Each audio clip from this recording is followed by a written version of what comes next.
Nakakapagod. Ay,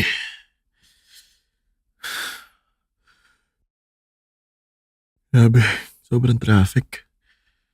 Oo, ang bihira. Pagod ka na nga sa trabaho. Mata-traffic pa. Gutom nga ako eh. Pero kinain ko na yung nandun sa may mesa. Luto mo yun? Sarap. Alam mo naman, paborito ko yun. Ay, Diyos ko. Araw-araw na lang.